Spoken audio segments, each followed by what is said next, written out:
তো hey guys, ৫টা বন্ধু মিলে বসে আছি, গল্প চলছে ভূতের। তখন বাজে ২টা। তো হঠাৎ করে আমি গল্প শুনতে শুনতে এমনই গল্পটাকে ঢুকিয়ে নিয়েছিলাম আমার মাথায় যে আমার মধ্যেই ভূত চলে আসছিল।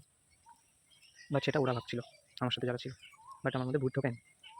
আমি ওই স্টোরিটাকে এমনই আমার মধ্যে ঢুকিয়ে নিয়েছি যে আমি কাঁদতে শুরু করে দিয়েছি। কি অদ্ভুত কথা! আর বলছি, জল দাও, জল দাও, জল দাও। তো তার মতন কে করে ভাই? আমি তো এরকমই করি। মানে একবারই লাইফে এরকম ঘটনা ঘটেছে।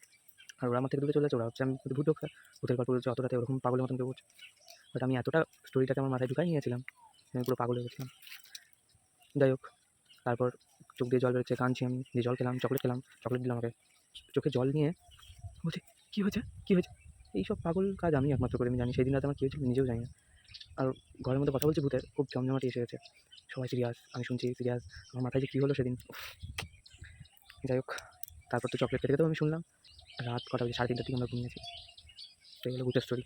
ছোটো করে বললাম, বড় করতে বলতে গেলে অনেক কিছু হয়ে যেত।